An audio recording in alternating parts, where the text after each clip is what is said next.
So that whole concept of you've got to get used to that, because what are you doing? It's public speaking. Further on the full training program, we have a full thing about public speaking. It's not easy. How many of you would like to get up here and explain, after I've gone through this, how many of you would be happy to go up here and do it? Not many. Why? If I knew exactly what I was talking about, then I'd go and do it. Yeah. So who'd be happy to come up here and talk for 2 minutes about a subject they're happy about? Yeah? I know you would, Lola. Right? But some of you would feel a bit nervous about it. Particularly when it's being filmed. Live streaming to YouTube and all that sort of thing.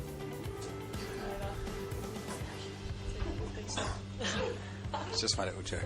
Because people always go, and I'm in the limelight. Anyway, so the thing is, people get very scared of public speaking. Right? It's the #1 fear in America, apparently. So why do people get scared of public speaking? What's the fear? Looking like an idiot. And when would you look like an idiot? Didn't have anything to say. What's that? Stumbled. Fear of people laughing at you. Fear of someone asking a question you didn't know the answer to. All of that stuff. Funny enough, what do you do for a living? Public speaking. To one person, and it's on the phone, but it's public speaking. Now, if you can get past the fears that public speaking in front of large groups give you, how much easier is it going to be to make a phone call? It's like that. Is that anyone go to the gym? Resistance training. You do bigger weights, so it's easier to lift lighter weights. I've read. Okay. Right. So we have to get received communication. You can't really have a relationship with someone without that, without it starting with a received communication. Now, if you've communicated correctly and they're interested in what you've got to say, or they can get it, as opposed by that I mean they've actually received it, you've spoken slowly so they can process it, so you can understand and comprehend what they say. How do you feel about people when they talk to you when you don't understand what they're saying? Elliot, when someone talks to you and you don't know what they're talking about, how does it make you feel?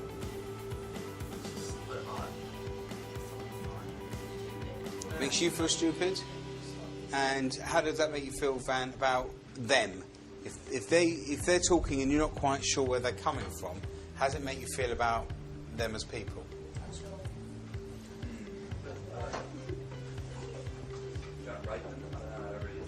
Yeah, you're either going to think they're wrong, or they're trying to manipulate you, or make you feel.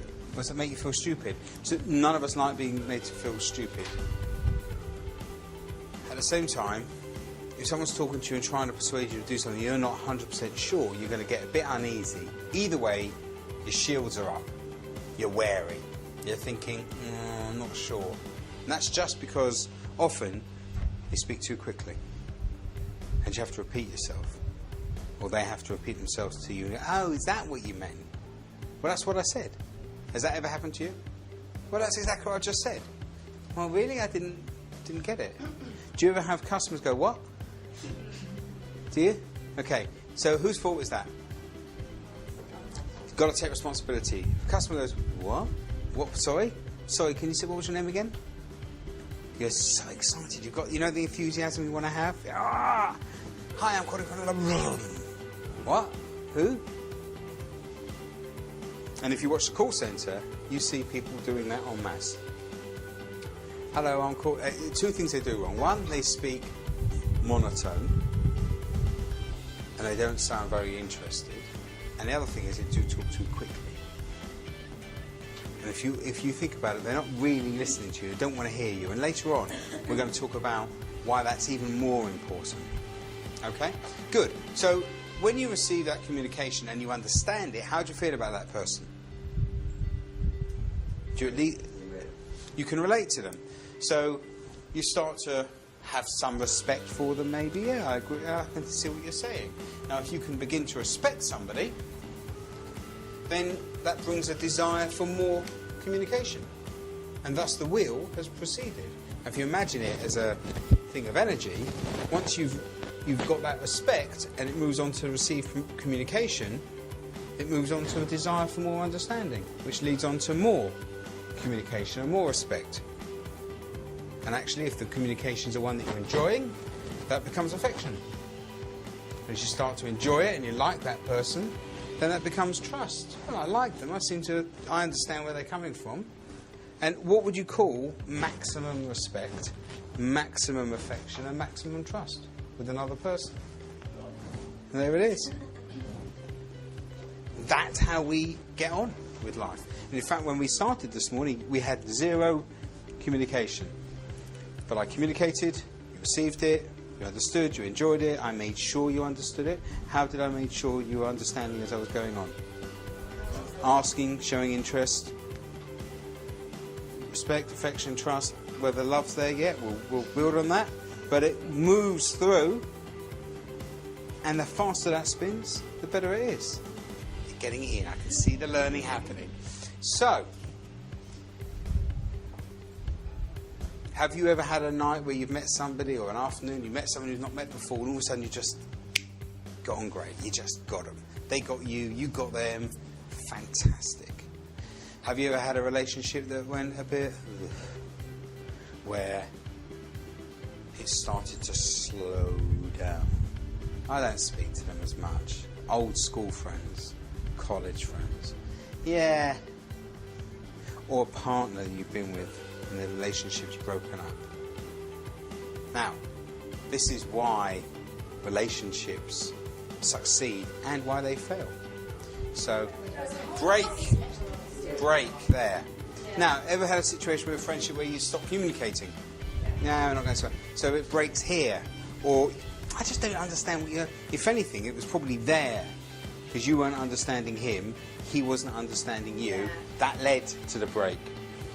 Probably down to communication. Most of it comes down to communication.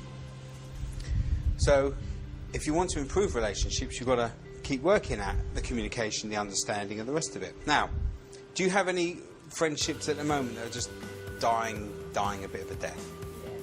Is it a friendship you want to rekindle? So would you like to know how to do that? Now, have you had a relationship which is a romantic relationship, or is it just a friendship? Okay, so one of the things you do is you think about the elements of this. Now, all of this that I'm telling you about is in longhand in the book, okay? So what you can do is you can say to them, right, have a chat with them. So I'd like to have a chat with you about working on our friendship a bit more, or working on our relationship. And you can do this in romantic relationships, as well as family relationships, as well as friendships. And you literally will go, okay. The important thing here is to take responsibility. Because if you said to somebody, if you're friends with them, and the friendship was dying, or there'd been an argument, or they were breaking up, and you said, how could we have communicated better? How will they view that? But they'll think that you're saying to them that they haven't communicated properly. Exactly. So you take responsibility and say, is there anything that I could do to communicate more to you?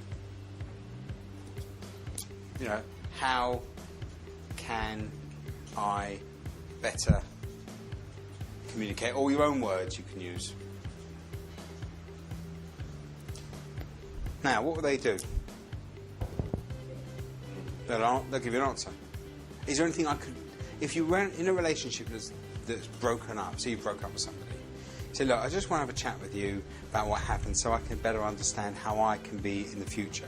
So, is there any way that I could have communicated with you better? Or what have I not communicated to you?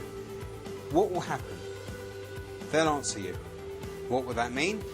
You've started the wheel again. And as you talk, you will come to an understanding from that talking. But you've got to be the one taking responsibility. You could say, how could I understand you better, for example, if you're in a relationship with someone. And even if the relationship's fine, you can use this and say, you know, we're in a relationship, it's all going really well, so just want to do something. with you. I'd just like to look at how I communicate with you. Is there anything that you feel that I could communicate to you? Could I do better? And if there is, I'll tell you. If you're in a relationship and you're happy to be in a relationship, isn't it good to know if your partner thinks that you could communicate better? This stuff really works. I've been doing this for a few years, and I sometimes get a bit emotional when I tell this story because it's quite a big one. And I was doing a group, it wasn't actually a sales training, it was a health and safety communication skills seminar. And I got an email about a month after the course from a 14-year-old boy who'd emailed me to say that his dad went on this course, and I did this whole thing with him. And as a result of that, Mummy and Daddy weren't getting divorced anymore. Tila, every time, what a softie. Now this is the wheel of communication, and when you look at this, when you're talking to a customer, so say you said a customer's not talking to you properly or disengaging from you, you get that, and you what's happened here? Using that concept, you could say, okay, very quick question. Have I said something to offend you or put you off? Because we were really talking, it was really you were really interested. Now I sense you're not. Is it something I've said?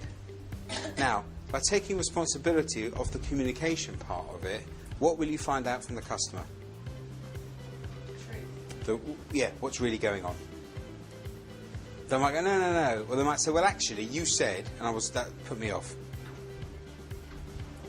Very important when you're selling. Now, there's two reasons why this is very important. One, it gives you an opportunity to rescue broken sales. Or when a customer says, people start going, you go, well, was it something I said? Van, have I said anything to upset you today? You sure? I'm Australian, yeah. Are you? Australian thing, yeah. No, believe you me, I've spent my lunch upset about it. I have actually been, to be honest, I have given a portion of my lunch thinking about, maybe I was a little bit too joking about it, and I apologise to you if there was any... Don't worry. No worries, mate. Anyway, good. Whoops. Anyway, can't help it. Got to go for the laugh at anyone's expense. Now, if you know that you can rescue relationships with customers, how much confidence do you think that gives you? Which means you'll end up not having to do it in the first place, if that makes sense.